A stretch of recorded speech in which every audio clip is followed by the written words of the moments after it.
রাজধানীর বিশাল জনসংখ্যাকে সামাল দিতে প্রতিনিয়ত যানবাহনের চাপ থাকে, তাই স্বাভাবিক মাত্রার চেয়ে বেশি শব্দ হয় এই শহরে। ঢাকার রাস্তায় কার আগে কে যাবে, পরিবহনগুলোর এই প্রতিযোগিতা যেমন আছে, তেমনি সড়কে থেমে গেলে শব্দের মহড়া দেবার চেষ্টাও আছে দলবদ্ধভাবে। রাস্তায় কেন এত হর্ন বাজানো হয় আর তার ক্ষতিকর দিকগুলো চালকদের জানা আছে কিনা সে প্রশ্ন থাকলেও শব্দের এই ভোগান্তি নিয়েই পথ চলতে হয় নগরবাসীকে। হর্ন আসলে আমাদের অনেক ধরনের সমস্যা করে, যেমন আমরা তো বিভিন্ন কাজের সুবাদে বিভিন্ন জায়গায় দৌড়াদৌড়ি করি, অনেক সময় মনে করেন এমন হর্ন আসে এখান থেকে আসলে এখানে যায়, তো সেই হর্ন তো আমাদের অনেক ধরনের সমস্যা করে, যেটা হয়তো বা এখন করতেছে না, কিন্তু আমাদের পরবর্তীতে আরও কিছু পরে বা আরও কয়েক বছর পরে বা কিছুদিন পরে আমাদের সমস্যাগুলো তৈরি হবে। তা এ ব্যাপারে আসলে সুন্দর দৃষ্টি এবং সুন্দর পদক্ষেপ নিলে আসলে ভালো হয়। এটা আমাদের চলতে গিয়ে সমস্যায় পড়তে হয়, অনেক সময় দেখা যায় অ্যাক্সিডেন্টের এটা 100% হয়। আবার অনেক সময় দেখা যায় এই গাড়ির হরেনের কারণে আমরা ডাইন সাইডে চাপলে বাম সাইডে দিয়ে আমাদের গায়ে রিক্সা লেগে যায়।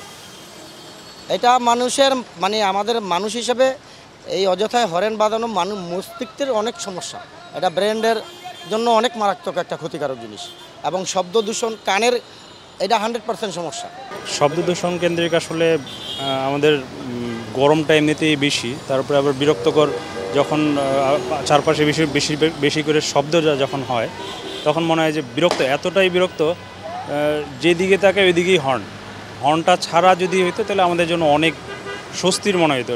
যে এমনিতে তো একটু গরম বেশি, তার উপরে আবার শব্দটা বেশি হওয়ার কারণে আসলে মানসিকভাবেও অনেকটা বিপর্যস্ত আমরা, যে আসলে একটু ভালো হইতো যদি হর্নটা কমে আসতো আর কি। এই জন্য আমরা যেহেতু বাইরের দেশে আমি দেখছি, আমি কিছুদিন বাইরে ছিলাম, ওরা প্রয়োজন ছাড়া হর্ন ইউজ করতো না, সেক্ষেত্রে আমাদের দেশেও এই প্রচলনটা করা উচিত আমি মনে করি।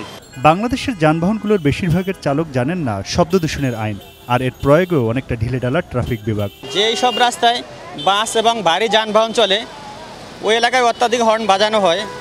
আর এই এলাকাটা বিশেষ করে এটা সচিবালয় কেন্দ্র, এই এলাকাটা হর্ন বাজানো সম্পূর্ণ নিষেধ। এখানে অনেক সাইনবোর্ড লাগানো আছে যে ভিআইপি এলাকা, হর্ন বাজানো নিষেধ। তারপরও পাবলিক বা যারা ড্রাইভার আছে জানে না, তারা হর্ন বাজায়। এখন এর বিরুদ্ধে আমরা হাইড্রোলিক হর্ন যারা বাজায় তাদের বিরুদ্ধে আইনগত ব্যবস্থা নিতে পারি, কিন্তু নর্মাল হর্ন যারা বাজায় ওরকম আমরা আইনগত ব্যবস্থা নিতে পারি না। 2006 সালের শব্দদূষণ নিয়ন্ত্রণ বিধিমালার আওতায় হাসপাতাল, শিক্ষা প্রতিষ্ঠান, অফিস, আদালতের চারপাশের 100 মিটার পর্যন্ত বিস্তৃত এলাকাকে নীরব এলাকা হিসেবে উল্লেখ করা হয়েছে, কিন্তু সেই নীরবতা কেবল বিধিমালার কাগজই। নীরব এলাকার 35টা স্পটে পর্যবেক্ষণ করে আমরা কি পেলাম? আমরা পেলাম যে এইগুলোতে গড়ে 127 ডিগ্রি সর্বোচ্চ ডেসিবেলের কি শব্দ আছে। বাংলাদেশের প্রেক্ষাপটে মোট শব্দ দূষণের প্রায় 60 থেকে 70% হয়ে যায় ট্রান্সপোর্ট সেক্টর থেকে, অর্থাৎ গাড়ির হাইড্রোলিক হর্ন, নর্মাল হর্ন, গাড়ির ইঞ্জিনের শব্দ, গাড়ির চাকার শব্দের থেকে শব্দ দূষণ হয়ে থাকে সবচেয়ে বেশি। দ্বিতীয় সর্বোচ্চ শব্দের উৎস হলো বিভিন্ন নির্মাণ কাজ, বিশেষ করে পাইলিং এবং টাইলস কাটার থেকে শব্দ দূষণ সবচেয়ে বেশি হয়ে থাকে। যা আমাদের সেনানিবাস এবং পিলখানাতে শব্দের মানমাত্রার ভিতরে শব্দ থাকে।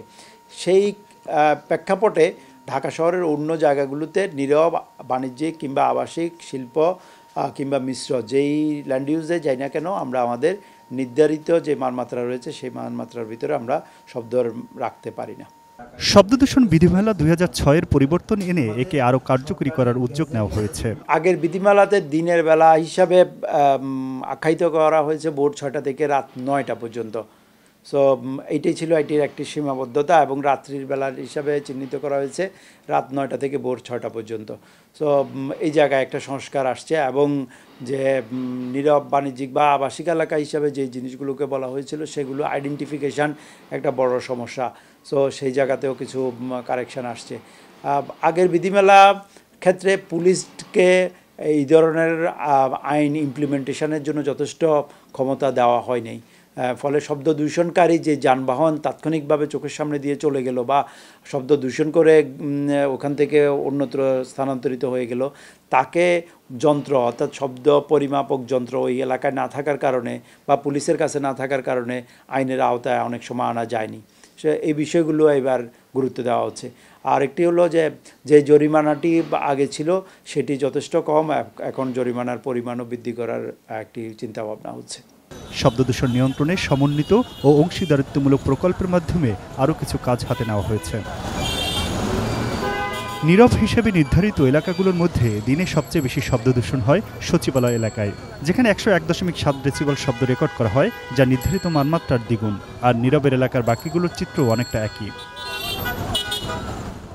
রাজধানীতে যে গুটি কয়েক জায়গাকে নীরব এলাকা ঘোষণা করা হয়েছে তার মধ্যে এই বাংলাদেশ সচিবালয় এলাকা একটি। এখানে যে সহনীয় মাত্রার শব্দ থাকার কথা তার থেকে দ্বিগুণ শব্দ দূষণ বিদ্যমান। এর ফলেই পুরো রাজধানীতে শব্দ দূষণের মাত্রা কী পরিমাণ রয়েছে সেটি অনুমান করা যায়। বাংলাদেশ সচিবালয় এলাকা থেকে আমিনুল ইসলাম, ATN নিউজ।